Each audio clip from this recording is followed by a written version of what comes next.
నమస్తే. ఇవాళ మన స్టూడియోలో ప్రముఖ ఐకాన్ ఆస్ట్రాలజర్ గట్టుబల్ సురేష్ బాబు గారు ఉన్నారు. గురుగారితో మాట్లాడదాం. గురుగారు నమస్కారం. జై శ్రీమన్నారాయణ. మార్చి నెల 2025 కుంభరాశి వారి పరిస్థితి ఎలా ఉండబోతుంది? ఎలాంటి రెమెడీస్ చేసుకుంటే బాగుంటుంది అంటారు? ఖచ్చితంగా ఈ 2025 సంవత్సరం ఏదైతే ఉందో ఈ ద్వాదశ రాశుల వారికి అందరికీ ఎందుకు కానీ చాలా భిన్నంగా కనిపిస్తున్నాయి. రాశి ఫలాలు కానీ, ప్రెడిక్షన్స్ కానీ, పరిహారాలు కానీ. అలానే మనకి ఇంకోటి అదృష్ట శాస్త్రవేత్త అంటే చెప్పేటువంటి గురువులు కూడా చాలా ఎక్కువైపోయినారు. ఇది మంచి తరుణం. ఎందుకంటే మంచి బోధించేవాళ్ళు ఉండడం చాలా గొప్ప విషయం. దాన్ని ఆచరణలో తీసుకున్నటువంటి వారికి మనం ఏం చేయడం.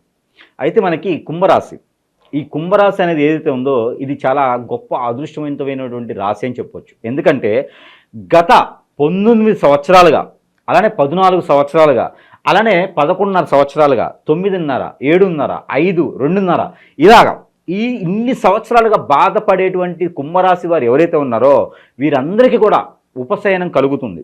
ఎప్పటి నుంచి? మార్చి 29వ తారీఖు నుంచి అని చెప్పేసని చాలామంది గురువులు కూడా ఇదే చెప్తా ఉన్నారు. కానీ అలా ఏం కాదు. గ్రహాలను మనం ఆపలేం, వాటి యొక్క స్థితిగతులు మనం ఆపలేం. కొంతమేర మంచి అనేది జరుగుతుంది. ప్రతి సంవత్సరం బ్రతకొండైతే ఏం లేరుగా, కుంభరాశి బ్రతకొండైతే ఏమి ఇబ్బంది పడట్లేదుగా, అట్లేం లేదు.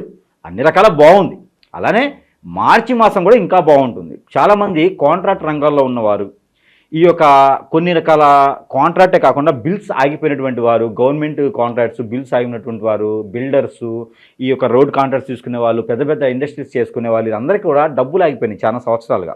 అవి రిలీజ్ అయ్యేలాగా కనిపిస్తున్నాయి. కాబట్టి ఈ మార్చి మాసంలో నిద్రాహారం లేకుండా కాకుండా మన పని మనం చేసుకుంటూ ప్రయత్నం చేస్తే కుంభరాశి వారికి బాగుంటుంది. ఎందుకంటే స్వస్థానంలో ఉన్నటువంటి రవితో పాటు ఉన్నటువంటి శని భగవానుడు ఎవరైతే ఉన్నారో రవి భగవానుడు మార్చి 14వ తారీఖు తర్వాత మీనరాశికి వెళ్ళటము, అలానే మార్చి 29వ తారీఖు తర్వాత ఈ ఒక కుంభరాశిలో ఉన్నటువంటి శని భగవానుడు కూడా మీనరాశిలోకి వెళ్ళడం వలన కొంతమేర అదృష్టం అని చెప్పొచ్చు. అది ఎంతవరకు అదృష్టం అంటే ఒకటి పోయేటప్పటికి ఒకటి అంటారు. అంటే ఒకటి కావాలనుకుంటే ఒకటి వదులుకోవాలంటారు. అలానే వీరిలో అన్నాతమ్ముల మధ్యన వెడబాటు, గొడవలు, ఇంట్లో సమస్యలు కూడా పెరిగేలా ఉన్నాయి. ఎందుకు చెప్పండి? 2వ స్థానంలో శని భగవానుడు వెళ్తున్నాడు. అంటే స్వస్థానం నుంచి వెళ్ళాడని అదృష్టం, 2వ స్థానంలోకి వచ్చాడు కదా అని కొంతమేర ఇది, కాకపోతే కొంతమేర అదృష్టం అని చెప్పవచ్చు.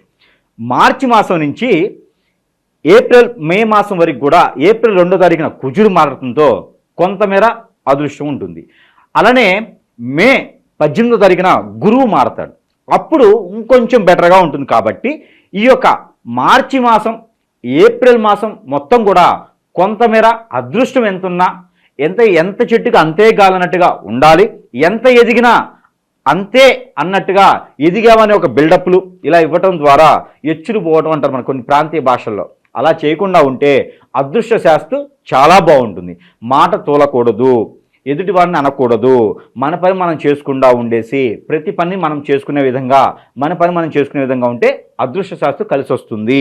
అలానే వీళ్ళకి ఆర్థిక స్థితిగతులు అన్నీ కుదురు పడతాయి మార్చి మాసంలో ప్రయత్నం చేస్తే. అలానే వ్యాపారస్తులకి మార్చి మాసం ఆగి మార్చి మాసంలో కొత్తగా వ్యాపారాలు ఏదైనా మొదలు పెట్టాలనుకుంటే మొదలు పెట్టకపోవడమే మంచిది.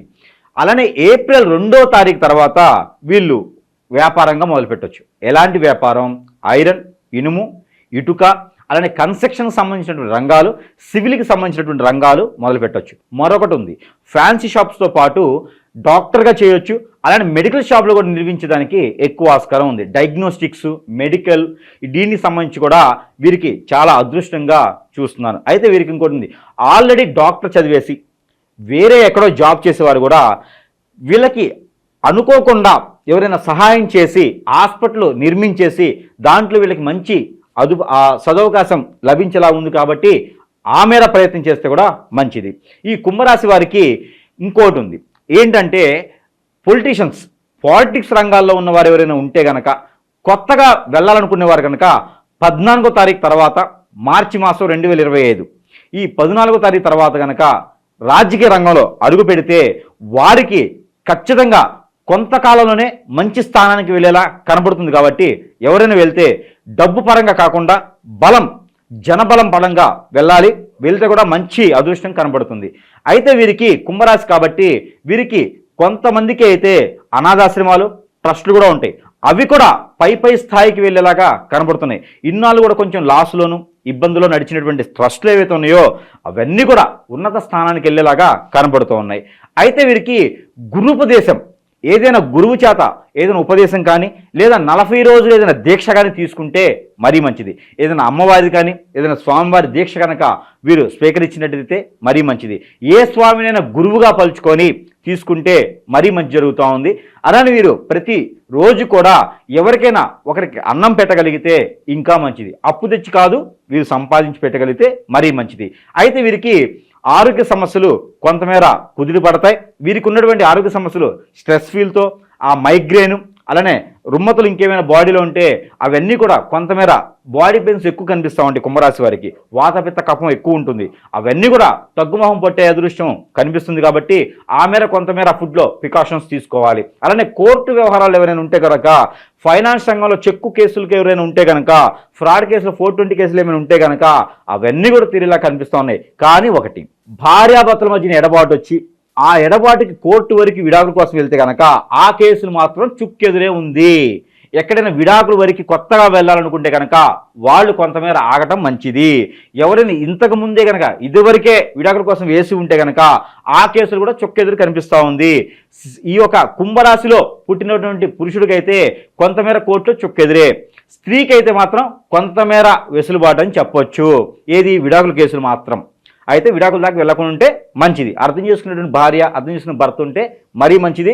వీరు కుంభరాశి కాబట్టి కొంతమేర తగ్గి కొంతమేర నెమ్మదిగా మాట్లాడి ఆ పరిష్కార మార్గాల వైపు వెళ్తే మరీ మంచిది.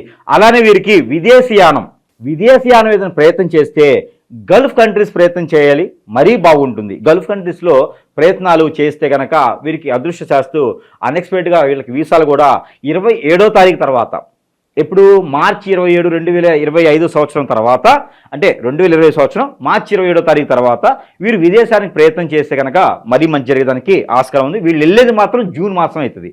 ఈ మాసం వెళ్ళలేరు, దాన్ని ప్రయత్నపూర్వకంగా అయితే చేయొచ్చు. ఇంకా వీరికి మంచి అన్ని రంగాల్లో రాణించాలనుకుంటే కనుక ఈ యొక్క కుంభరాశి వారికి ఈ మార్చి మాసం మొత్తం కూడా అదృష్టం బాగానే ఉంటుంది. మనం అనుకున్నట్టుగానే 14 సంవత్సరాలు, 19 సంవత్సరాలు, అలానే 2.5 సంవత్సరాలతో కష్టపడ్డ వాళ్ళు ఎవరైతే ఉన్నారో వారందరూ కూడా కొంతమేర వెసులుబాటు అని చెప్పవచ్చు.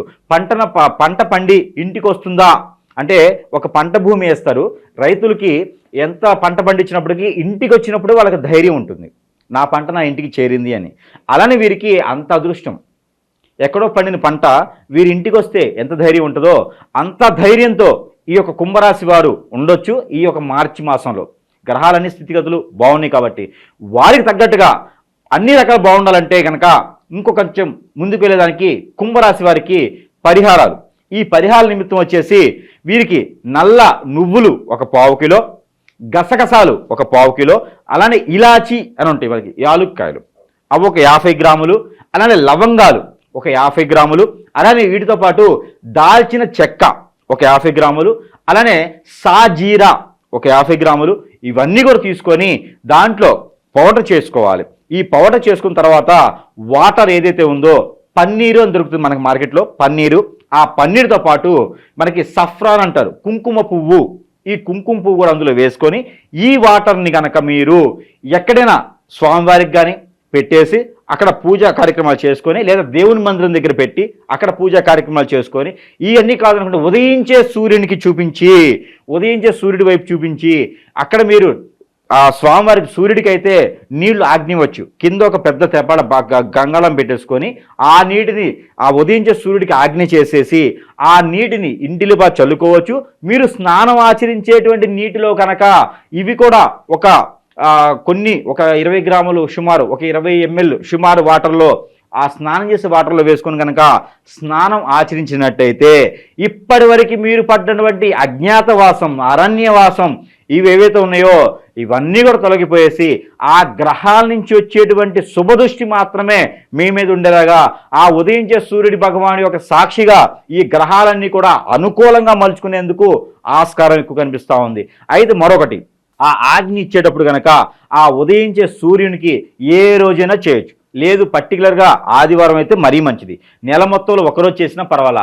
ఆ ఉదయించే సూర్యునికి ఆ నీళ్లు ఆగ్నిచ్చే రోజున గోధుమలతో చేసినటువంటి పిండి వంట, గోధుమలు బెల్లం వేసి చేసినటువంటి తీపి పదార్థం నైవేద్యంగా పెట్టేసి ఆ నైవేద్యాన్ని నలుగురికి కనుక పంచిపెట్టినట్టయితే ఆ అదృష్టం చెప్పలేనటువంటిది. వందనా తీర్థం అనుకోండి. ఎట్లాంటి అదృష్టం ఉంటే కుంభరాశి వారికి ఈ చిన్న పరిహారం చేయడం వల్ల ఆర్థిక స్థితిగతులు, ఆరోగ్య స్థితిగతులు, అన్ని రకాల రుమ్మతులు తొలగిపోయేసి భార్యాభర్తల మధ్యన ఎడబాటు అన్ని రకాల బాగుండేదానికి ఈ యొక్క అదృష్టం బాగుంటుంది. ఈ చిన్న రెమెడీ చాలు. మరొకటి, మార్కెట్లో లభించేటువంటి ఐస్ క్రీమ్ ఏ ఫ్లేవర్ అయినా పర్లా, దానిలో స్ట్రాబెర్రీ, వెనిలా లాంటి ఐస్ క్రీమ్స్ అలాంటి ఫ్లేవర్స్ తీసుకోవచ్చు కదా, లేకపోతే ఫ్రూట్స్ తీసుకోవచ్చు కదా అంటారు. కానీ ఇక్కడ పంచవలసింది మంచు ముక్కలు. ఐస్ దొరకదు కాబట్టి ఐస్ ఎవరు తినరు, మన పచ్చి ఐస్ ఎవరు తినరు కదా. అందుకని ఐస్ క్రీమ్ ఏదైతే ఉందో ఈ ఐస్ క్రీమ్ని స్కూల్లో చదివేటువంటి పిల్లలు ఎవరైతే ఉన్నారో, కాలేజీలో చదివే పిల్లలు ఎవరైతే ఉన్నారో, లేదా బయట ఎవరైనా గుడి దగ్గర అడుక్కునే వాళ్ళు ఎవరైతే ఉన్నారో, వీరికి ఎవరైతే ఇష్టంగా తీసుకుంటారు కదా వారికి కనుక ఒక 11 మందికి మినిమం ఐస్ క్రీమ్ కనుక ఇప్పించగలిగితే, ఎంత సుమారు పైన ఐస్ క్రీమ్ కనుక దానం చేయగలిగితే ఆ అదృష్టం మామూలుది కాదు. ఇంట్లో ఉన్నటువంటి ఆ ఒక మైండ్ స్ట్రెస్ ఫీలు, వాస్తు ప్రకారంగా వీరు పడేటువంటి ఆలోచన, ఆందోళన అన్నీ తొలగిపోతాయి. ఇలాంటి చిన్న చిన్న పరిహారం చేసుకుంటే కుంభరాశి వారికి అనుకోని అదృష్టం వచ్చేస్తుంది. ఆ కుబేరుడే డైరెక్ట్గా ఆ ఒక అన్ని వజ్ర వైఢూర్యాలు అన్నీ ఉంటాయి ఆయన దగ్గర, అవన్నీ తీసుకొచ్చేసి ఏ నైట్ వీళ్ళ ఇంట్లో వేసేసి పోతాడా అనే విధంగా ఉంటుంది కుంభరాశి వారికి. కాబట్టి ఈ యొక్క చిన్న పరిహారం చేసుకొని అదృష్టవంతులు అవ్వచ్చు కుంభరాశి వారు. మరొకటి, జంతు దానం అంటే కొనగలిగితే కొని దానం ఇవ్వాలి.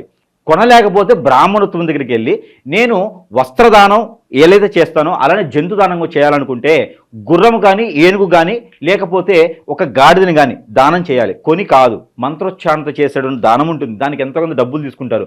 ఇది ఎవరు చేయాలి?